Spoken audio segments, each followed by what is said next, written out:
நான் கலெக்டராக இருந்து நான் என்னுடைய மாவட்டத்திலேருந்து நான் வெளியே வரும்போது என்னுடைய மாவட்டத்தை சேர்ந்தவங்க எல்லாம் போராட்டம் பண்ணி என்னை மறுபடியும் அங்கே நிற்க வச்சுட்டாங்க.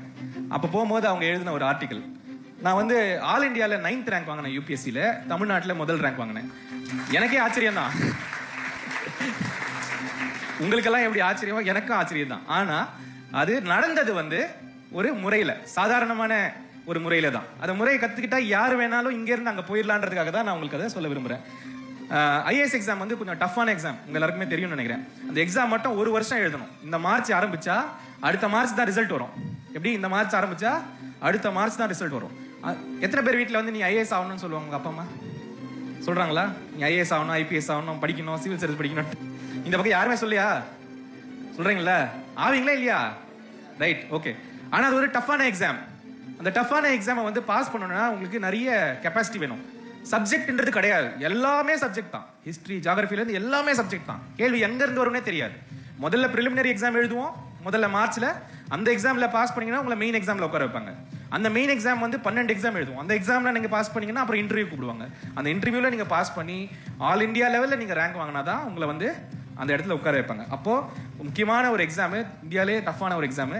ஒரு ஆவரேஜான ஒரு ஸ்டூடெண்ட்டால், ஒரு மெமரிலாம் ரொம்ப பெரிய கெப்பாசிட்டி இல்லாத ஒரு ஸ்டூடெண்ட்டால் எப்படி கிராக் பண்ண முடிஞ்சுது அப்படின்றது தான் என் கதை.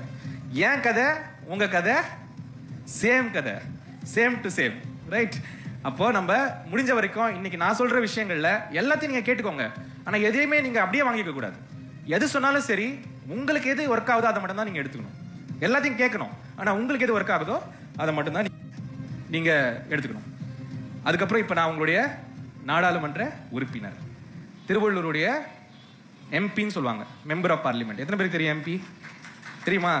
ஓகே. நான் இப்போ உங்களுடைய மெம்பர் ஆஃப் பார்லிமெண்ட், உங்களை பாராளுமன்றத்தில் நான் ரெப்ரசென்ட் பண்றேன். அந்த வாய்ப்பை கொடுத்தது நீங்க தான். நீங்க இன்னும் ஓட்டு போட ஆரம்பிக்கல, ஆனா உங்களுடைய தந்தை தாய்கள் தான் கொடுத்தாங்க. அதனால நான் இன்னைக்கு உங்க கூட பேசிட்டு இருக்கேன். ஸோ என்னுடைய மாற்றம் இங்கிருந்து இது வரைக்கும், உங்களுடைய மாற்றம் இதை விட மேலே போகணுன்றது தான் என்னுடைய ஒரு எண்ணம். ஆகுமா? Right, very good. சரி, இப்போ இந்த ஸ்டோரியில இந்த மாரல், ஒரு ஸ்டோரி, இப்போ என் கதை சொன்னல, என் கதையை கேட்ட உங்களுக்கு ஒரு மாரல் என்ன? நான் சொன்ன ஸ்டோரியிலேருந்து நீங்க கத்துக்கிட்ட விஷயம் என்ன? என்ன கத்துக்கிட்டீங்க? என்ன கத்துக்கிட்டீங்க?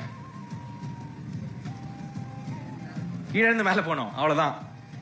என்னால பண்ண முடியும்னா உங்களாலையும் பண்ண முடியும், அவ்வளவுதான் ஸ்டோரியே. அப்ப இவர் என்ன பண்ணாரு, எதை வச்சு இவர் வந்து இந்த கெப்பாசிட்டி எல்லாம் டெவலப் பண்ணாருன்னு நீங்க பார்க்க ஆரம்பிச்சிட்டீங்கன்னா உங்களாலையும் சில மெத்தட்ஸை புரிஞ்சுக்கிட்டு நீங்க முன்னாடி போக முடியும்.